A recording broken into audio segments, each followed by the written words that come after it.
Chapter 15 of Meetings, Part 2. When Twilight awoke, she was surprised to find a smile on her face. How long had it been since she'd been able to get some proper sleep in, instead of the quick naps snatched in cold ruins half buried in the seafloor, disturbed by the constant fear of attack or concern over her shield spell failing? The rocks were still no replacement for a proper bed, but well, here she could let her magic go and truly relax, lulled into the warm abyss of slumber by the mountain's gentle breath. A high-pitched yawn escaped her as she stretched her legs and rolled onto her belly, blinking the bleariness from her vision. The cold stone had been warmed by her body as she slept, fueled by the fish she'd caught and cooked. She ran her tongue over her sharp teeth, catching the lingering taste of blood left over from the meal. Looking around, she saw Midnight lying down next to the little portal in the ground they had swam in from, the tips of its front hooves drawing little circles in the water. It looked up, peering at her over the book hovering before it. "We are refreshed." Twilight gave it a little nod. She couldn't see the book's title from this angle, but her mind supplied her with an answer anyway. "The Art of Invisibility Spells." She scrunched up her muzzle in thought. "That's from my library." "Yes." It frowned as it turned the book's pages towards her, revealing the blank paper inside. "You never finished it."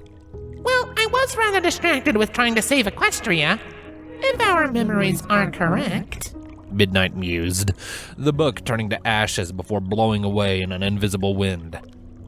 "You were imagining a crisis at the time."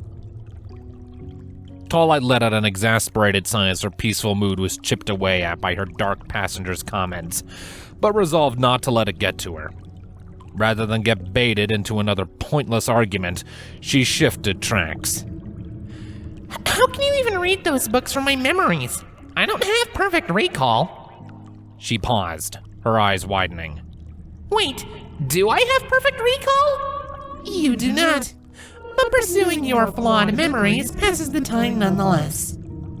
It stood, beckoning towards the pool with a cracked hoof. "Come, the frozen north awaits. You don't waste any time, do you?" Twilight's horn glowed, bringing Celestia's tiara and shining saddlebags, now restocked with fresh fish, back to her. She refreshed the waterproofing spell she had placed on each before walking up to the waterhole, taking in a deep breath and jumping inside.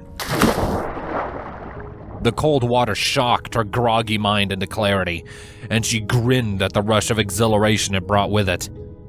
She turned in a circle, searching for the tunnel she had taken from outside, only to realize that there were at least a dozen similar passages leading away, and she hadn't left herself any hint as to which one she had come from. "A foolish mistake."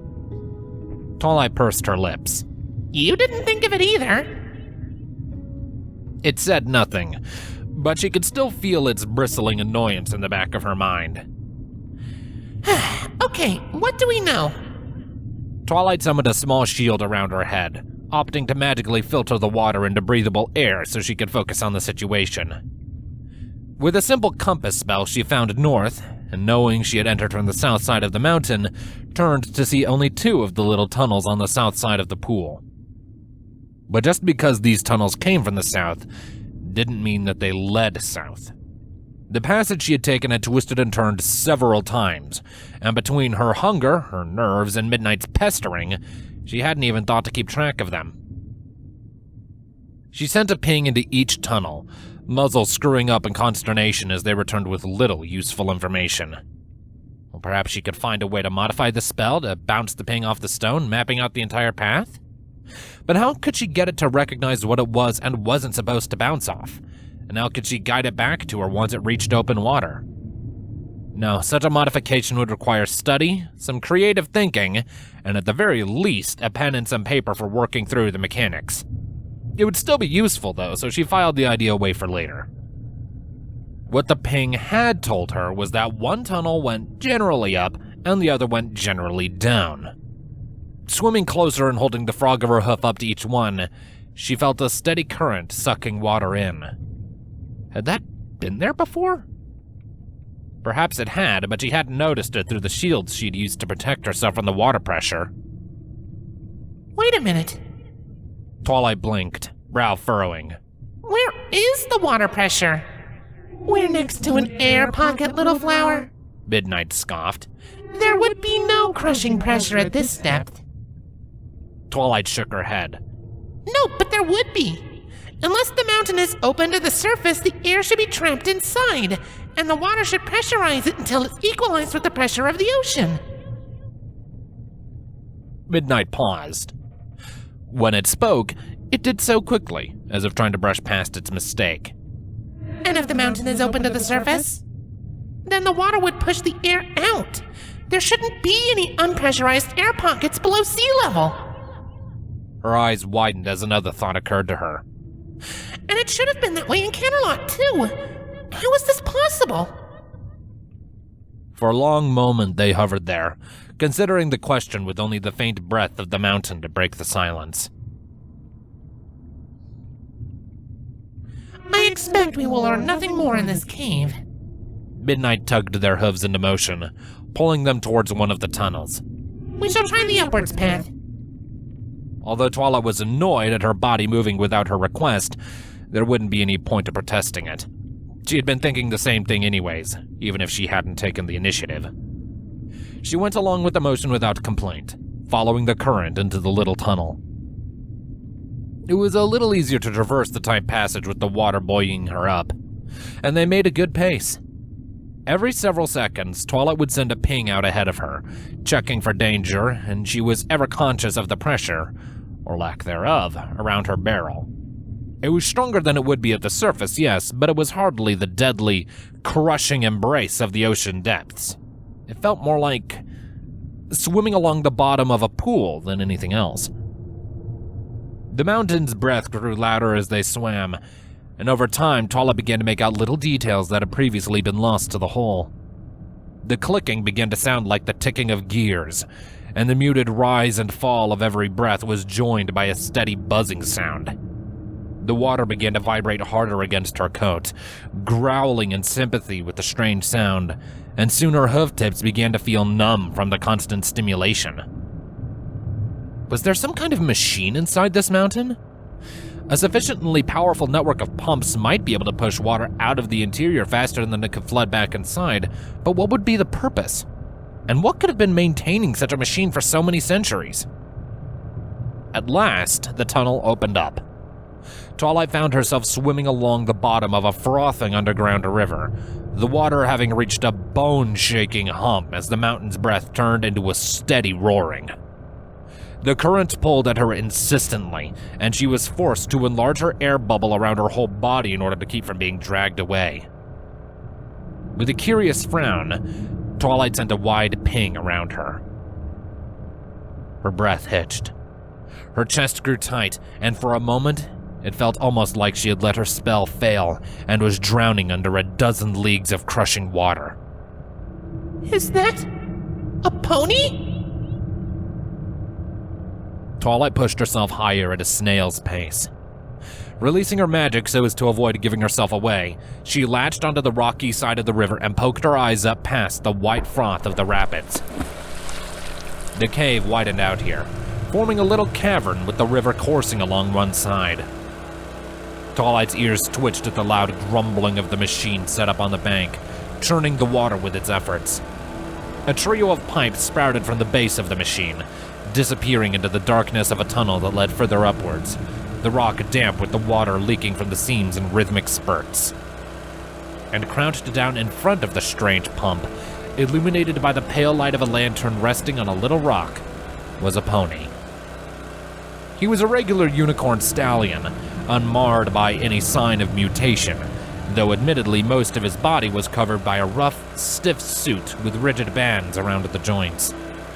He had the suit's hood down, a breath mask hanging limply from his belt, allowing Twilight to see his smudged green coat and short, ragged mane. He had some tool gripped in his muzzle, though it was impossible to identify it while he poked it about around the base of the pump, and a pair of stiff metal saddlebags rested on the ground beside him. the silhouettes of wrenches and hammers and screwdrivers sticking out from within. The pony leaned back, spitting the tool out of his mouth and running a hoof through his mane. His lips moved as he muttered something under his breath, but it was impossible to hear it over the chugging roar of the pump. Twilight took the scene in with her eyes wide and her jaw hanging loosely open.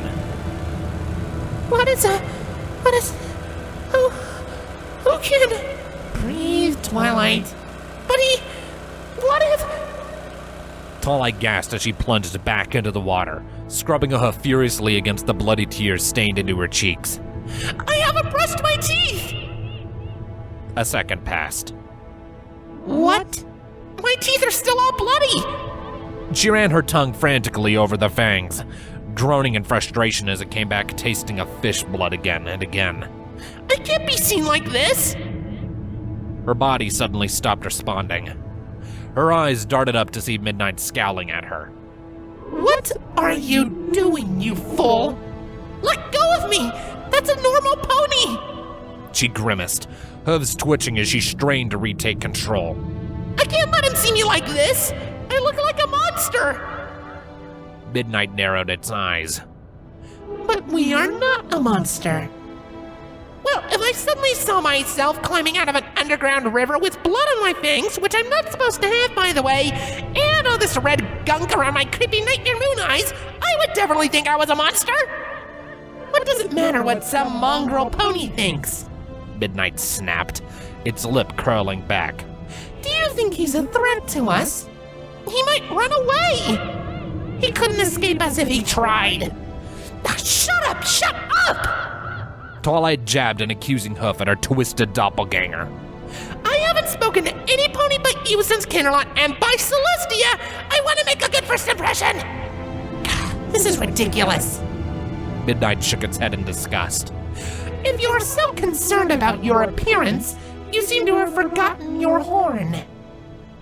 Twilight winced as it flicked her horn with a hoof. An illusion spell will suffice. Twilight blinked. Oh, right. That would be a lot easier. Ignoring Midnight's judging glare, Twilight began to channel her magic. Illusions had never been a specialty of hers, but just about every filly at Celestia School for Gifted Unicorns had at least dabbled in the field. Makeup was expensive and took a long time to apply, and no matter how much coaching she'd received from her mother, Twilight had never quite felt confident in her ability with the strange chemicals. A quick spell to hide the bags under her eyes after a sleepless night of reading, or to keep her smile clear when she was running late and had no time to clean up after breakfast, was far easier. The eye color spell had been fun too. She shook her head as she thought back to the brief phase where she changed her eye color every week. She knew the spells well, and though it did take a little more power than usual to hide all of her mutations, soon she was ready to show her face. Taking a moment to steel herself, Twilight climbed out of the cold water and up onto the riverbank. The stallion didn't notice. He remained focused on the task before him as Twilight walked stiffly closer, shaking with something between excitement and anxiety. She came to a stop a few steps behind him, unsure of what to say. She lifted a hoof to tap his shoulder, though thought better of it and put it back down. Midnight watched from the stallion's side, leering down at him like he was something disgusting she had just stepped in. After some thought, Twilight cleared her throat. He didn't turn around. Twilight frowned. Maybe he couldn't hear her? It was understandable, considering how loud the pump was. She could try shouting something, but she didn't want to startle him and make a bad impression. She was just starting to think she should try getting back in the water to circle around and climb out in front of him, shifting her weight from one side to the other, when she accidentally leaned in front of his lantern. The pony jumped at the unexpected shadow, and her heart skipped a beat. He whipped around, a weighty ratchet clutched in his jaw like a weapon, and they locked eyes. He blinked. Twilight offered up a nervous smile and waved a hoof. Hello, my name's Twilight Sparkle. How are you doing, today? He cocked his head, ears turning towards her, and leaned down to drop his tool. What? He had to shout to be heard over the pump, and with a start, Twilight realized that she should probably do the same. Hello, my name's Twilight Sparkle. How are... No, wait, that's a stupid question. What's your name? Twilight hadn't thought it was possible for the stallion to look even more confused than he already was, but he found a way. Who are you? She grimaced.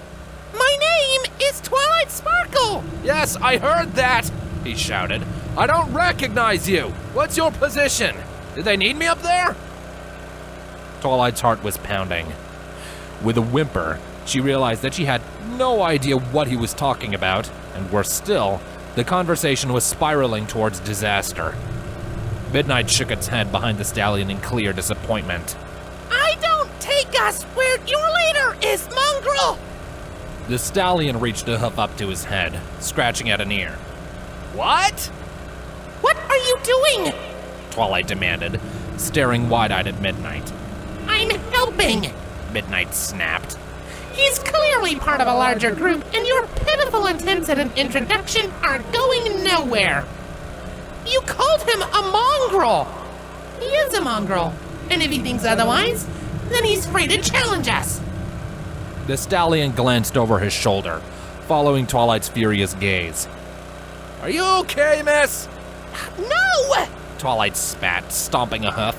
I'm not okay! Her horn glowed, and the cave took on a purple hue as she swathed the pump in a silent spell. The cave fell quiet in an instant, the roaring of the pump replaced with a relatively quiet breathing of the mountain and the chugging of the pipes. My name is Twilight Sparkle. What's your name? The stallion jumped, ears twitching at the sudden absence of sound. His eyes remained focused on her glowing horn as he tugged a pair of plugs out of his ears. Name's Bag End. Guess you're new? Twilight grinned, reaching out to grab one of his hooves and shake it. It's nice to meet you. I was actually wondering if you could tell me where we are? Bag End cocked a brow. He jerked his head back towards the pump. Pump 12. Can I help you, Miss Sparkle? I have 2 more pumps to get to, and I don't know about you gifted, but I don't get paid overtime. Oh, I'm sorry. Twilight stepped back, dropping the stallion's hoof and dipping her head in apology. I'm actually lost. A nervous giggle escaped her. Lost, huh? Bag End rolled his eyes as he turned back to the pump. Whatever, Miss Sparkle. You can follow me till the end of my shift, as long as you don't get in the way. He popped the plugs back into his ears. And could you take that spell off? The sound's important. Oh, of course. Laughing her relief at successfully navigating the conversation without inspiring fear or violence, Twilight looked up, muzzle screwing up in concentration as she focused on canceling the silence spell, without also fizzling her illusory makeup. The ground suddenly lurched beneath her, and Twilight yelped as she stumbled to one side. She hadn't dispelled the silence yet, but a deep, crackling rumbling was coming from below them, growing louder at an alarming pace. A loose pebble fell from the ceiling, and she flinched as it bounced off the tip of her muzzle. Bag End's eyes shot wide open as the stone began to vibrate under her hoof. Oh, fuck! Spider!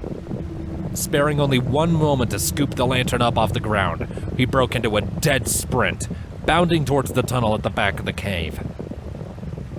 He made it 4 steps, and then the cave floor exploded underneath him.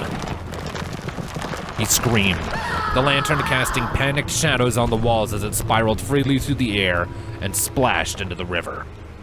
A giant spider, twice the size of a pony, burst free from the rock, its body made of a hard crystal that looked almost like steel in the washed-out grayscale of Twilight's night vision.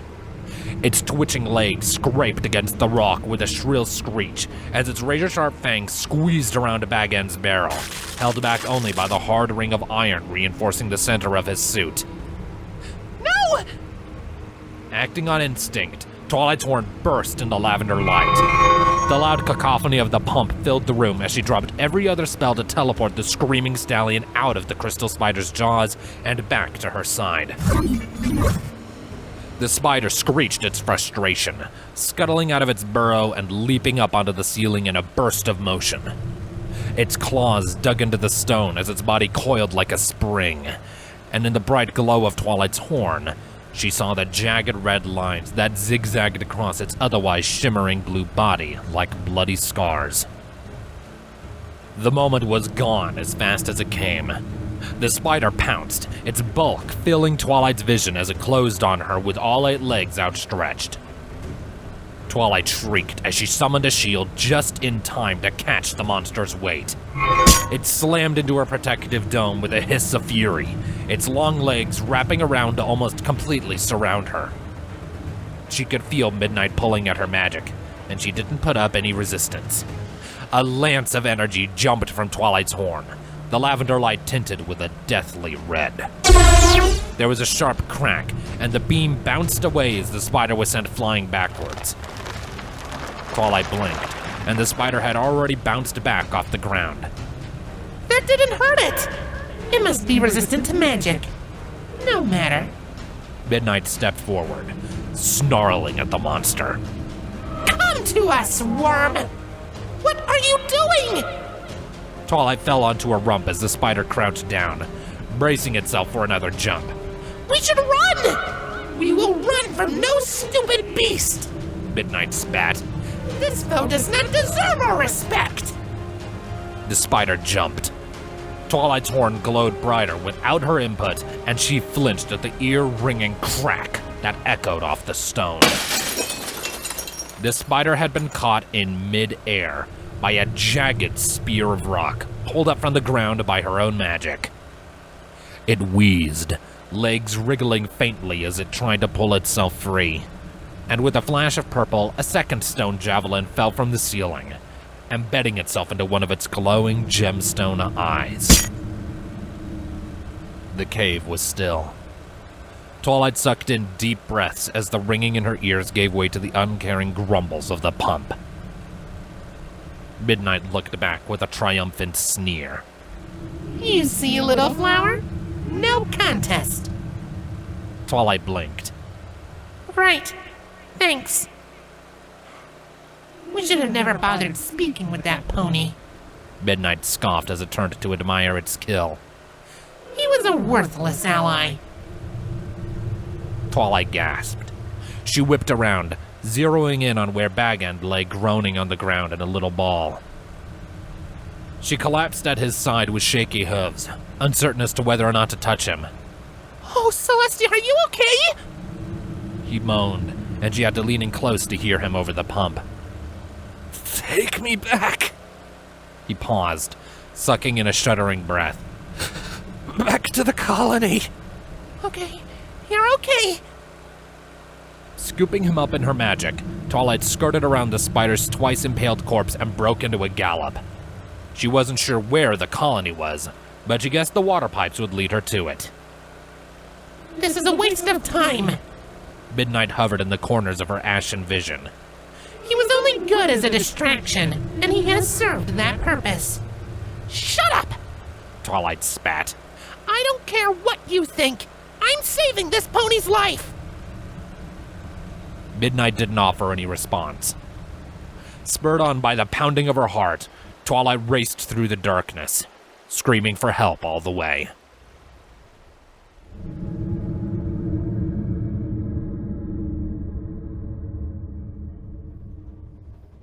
Friesland was a city built on the assumption that it would always be surrounded by enemies. Like many settlements, the first structure finished was a tavern. The second was a wall. It was a philosophy that shined through everywhere Anna had looked. Old walls or keeps converted into civilian buildings, or demolished to bolster other constructions once the town outgrew them, were a common sight in the center of the city. Every citizen was expected to drill in the firing and reloading of a rifle 4 weeks of every year, and even though it was forbidden for civilians to wear blue coats, nearly every house had at least one old militia uniform tucked away in dusty chests or closets. Watching over it all was the Great Wall, a behemoth of architecture that brought students from around Equestria, crowned by cannons that could demolish a trebuchet from 100 meters beyond its range. It was a masterpiece of military engineering, a bulwark that clung stubbornly to the coast no matter how hard or how often the local nobility tried to scrape it free. And were it not for the lurking fear of saboteurs within the walls, the citizens of Friesland would scoff at the idea of Baronlanders destroying it from without. Castle Urtica was not quite so well off. Anna looked down upon the battlefield from on high, balanced on one of the support struts attached to the troop transport's rear propellers. She had discarded the loose-fitting cloak for this mission, and stained her jerkin black with the scrubbings of charcoal. With the sun long gone and the half-moon hidden behind the clouds, she was all but invisible in shadow. Her only weakness was her amber eyes. A pony that shone a light in her direction might see her pupils reflecting it back at them. She had acquired a pair of goggles for this purpose, wrapping the lens with a thin cloth film that should help to diminish the effect. Any pony looking up would find it all but impossible to spot her, as her airship of choice skirted along the coast, a difficult target for any barren ballista cruise. But she was treated to a bird's-eye view of the carnage below. The castle itself stood guard at the mouth of a shallow valley that ran perpendicular to the rocky island edge, a thick stone wall curving inwards between two uneven towers. At the deepest part of the curve, the gatehouse leered down over the bodies abandoned before it, the corpses of ponies and siege engines alike testifying as to its fortitude. The wall was dark. Anyone carrying a torch tonight would likely only make themselves a target for the besieging forces, but honest astral vision could still see the gunners and siege crews huddled up to the stone, cloaks drawn tight against the wind. Behind the wall, set apart so as to ensure no easy approach should the first line of defense be taken, was the keep, from where Duchess Nettlkiss was sure to be commanding the conflict. It was a single triangular column of massive stone bricks, each corner of the triangle reinforced by a square tower. Rapid-firing mangonels had been built on top of each tower next to piles of stone ammunition, and between all three, a single trebuchet had been erected on the keep's roof, the crew working even in the dead of night to fling flaming balls of peat into the assailants' siege camp. Most of these attacks would miss, flying wide to burn away patches of grass before fading away, but sometimes one would plummet into the widespread tents of the attacking army, the cloth flaring up like tinder while soldiers rushed to keep the fire from spreading. The attackers returned to the favor with their own line of trebuchets, hurling craggy boulders across the gap between the two lines. Many flew long or short, throwing up plumes of dirt as they fell, but others struck true, chipping away at the wall before bouncing to the ground. But the siege was far more than just the castle. The ridges that framed the valley were lined by a smaller, thinner wall, just wide enough for a pony to stand on the stones and shoot down at attackers, ensuring none could bypass the main entrance with determination and climbing skill alone. This weaker wall had been breached in many places, its integrity compromised to the point that the defenders had fallen back to hold in simple trenches. The attackers had dug trenches of their own, and so the two sides engaged in a bitter back and forth, constantly digging through the cold soil to create new avenues of attack or fallback lines, giving ground one day, only to take it back the next. The little stretch of land changing hooves so frequently that there was often not even a chance to clear the dead from under hoof. Anna was glad she had come up with this plan. With Friesland employing airships to spot for and support its forces, simply flying over the armies would have been risky. Every pony within and around this valley would be high-strung, ears twitching at every sound, ready to jump into action at a moment's notice.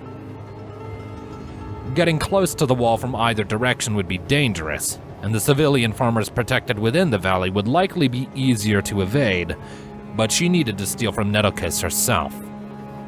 A noble's seal was a valuable trinket. Stealing an authentic copy would allow you to impersonate the original owner in any writing, and by the time the message got out that the seal had been compromised, it would probably be too late. Nettlekiss would keep it close to or on her person, most likely within the heavily defended keep itself. Although there was an old stone pier jutting out from the edge of the valley, neighbored by silos and granaries filled with vital grain, the airship veered away. It and the 2 ships accompanying it instead made for a skeletal metal tower near the middle of the valley. A thin plume of smoke billowed out from a small shack at the base of the tower. The lantern swaying in the wind at the top of the tower illuminated a few ponies readying docking chains to accept the new arrivals.